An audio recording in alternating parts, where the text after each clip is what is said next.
السلام علیکم ورحمۃ اللہ وبرکاتہ۔ سنن نبی داود حدیث نمبر 221۔ باب الجنوبی ینام، جنبی اگر سونا چاہے تو کیا کرے؟ قال حدثنا عبداللہ بن مسلمہ عن مالک عن عبداللہ بن دینار عن عبداللہ بن عمر انه قال ذكر عمر بن الخطاب لرسول الله صلی اللہ علیہ وسلم انه تصيبه الجنابہ من اللیل۔ سیدنا عمر بن خطاب نے رسول اللہ صلی اللہ علیہ وسلم سے ذکر کیا کہ ان کو رات کو جنابت پہنچی ہے۔ فقال رسول اللہ صلی اللہ علیہ وسلم، تو نبی پاک علیہ السلام نے فرمایا توضع، آپ وضو کریں، وغسل ذاکرہ کا، اپنے شرمگاہ کو دھوئیں، ثم نم، پھر سو جائیں۔ اللہ اکبر۔ پہلی بات، یہ حدیث صحیح بخاری کی ہے۔ صحیح بخاری حدیث نمبر 290، صحیح مسلم حدیث نمبر 306۔ دوسری بات، اسلام کتنا پاکی کو اختیار کرنے کی تاکید کرتا ہے۔ اسلام بڑا نظافت والا دین ہے، بڑا پیارا دین ہے۔ اسلام نام ہے خوشبو کا، اسلام نام ہے طہارت کا، پاکی کا۔ اللہ اکبر۔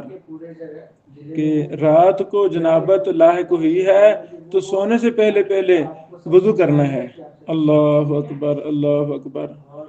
اور شرمگاہ وغیرہ کو دھونا ہے، تاکہ چلو کلی صفائی نہ صحیح، کچھ نہ کچھ صفائی حاصل کر کے انسان سوئی۔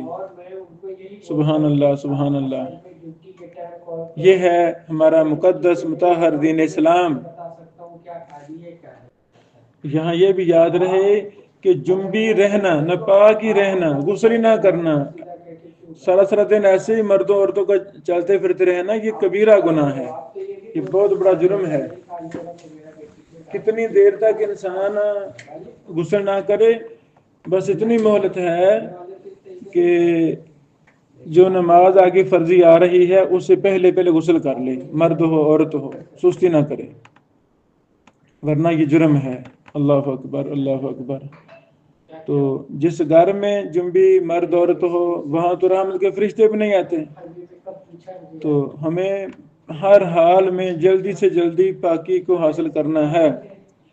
جہاں لوگ ناپاک ہی رہتے ہیں، پاکی کے خیال نہیں رکھتے، وہاں پھر پریشانیاں رہتی ہیں، جن چمڑ گئے ہیں، یہ ہو گیا ہے، وہ ہو گیا ہے۔ تو جب ہم پاکی کا خیال رکھیں گے، خوشبو گھر کو لگائیں گے، مسجدوں کو لگائیں گے، اپنے آپ کو خوشبو سے معطر رکھیں گے تو انشاءاللہ پاکی اللہ کو پسند ہے۔ جہاں پاکی ہوگی وہاں شیاطین جن حملہ نہیں کرتے انشاءاللہ۔ اللہ اکبر۔ باب الجنوبی یاکل، جنبی اگر کھانا چاہے، انسان جنبی ہے، کھانا چاہتے تو کیا کرے؟ حدیث نمبر 222۔ قال حدثنا مسدد وقتيبة بن سعيد قال حدثنا سفيان عن الزهري عن ابي سلمة عن عائشة قالت ان النبي صلى الله عليه وسلم كان اذا اراد ان ينام فجنبا فتوضا وضوءه للصلاة۔ امی عائشہ صدیقہ رضی اللہ عنہ بیان کرتی ہیں کہ رسول اللہ صلی اللہ علیہ وسلم آپ کو جب غسل لازم ہوتا، اللہ اکبر، اور سونے کا ارادہ کرتے تو آپ وضو کر لیتے، نماز جیسا وضو۔ تو اگر انسان فوراً نہیں نہا سکتا تو وضو کر کے سو جائے، وضو بھی آدھا غسل ہے، کوئی حرج نہیں ہے۔ یہ جو بھی ہم نے حدیث پڑھی 222 نمبر، یہ صحیح مسلم کی ہے، حدیث نمبر 305 ہے۔ سنن نسائی میں ایک وضاحت ہے، حدیث نمبر 258۔ وَإِذَا أَرَادَ أَن يَأْكُلَ وَيَشْرَبَ قَالَتْ غَسَلَ يَدَيْهِ ثُمَّ يَأْكُلُ وَيَشْرَبُ۔ کہ نسائی میں وضاحت ہے کہ بس اپنے ہاتھ دھو لے اور پھر کھا پی لے۔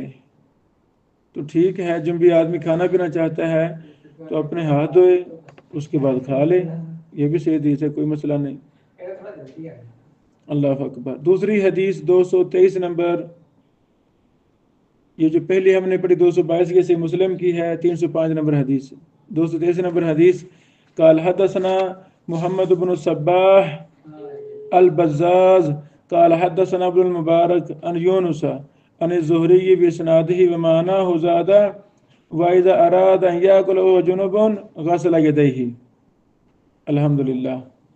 یعنی یہ 223 میں یہ وضاحت ہے، اضافہ ہے، جب وہ کھانے کا ارادہ کرے اس حال میں کہ وہ جنبی ہو تو اپنے ہاتھوں کو دھو لے، اور یہ حدیث صحیح ہے الحمدللہ. شرح سنہ بغوی میں بھی ہے یہ، جلد 2 صفحہ نمبر 24. باقی ان حدیث کے روایات وہی ہیں جو بارہا پیچھے آ چکے ہیں الحمدللہ، اس لیے ہم ان کی طرف اشارہ نہیں کر رہے.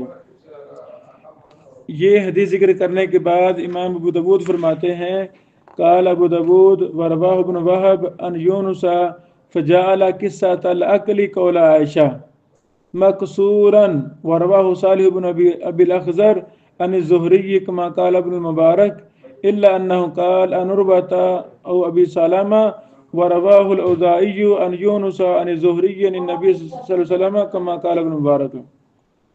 امام ابو داؤد فرماتے ہیں کہ ابن وہب نے یونس کے واسطہ سے اس روایت کو بیان کیا ہے تو کھانے کے قصے کو ان کا قول بنا دیا ہے، یعنی ام المومنین امی جان امی عائشہ صدیقہ پر موقوف کیا ہے.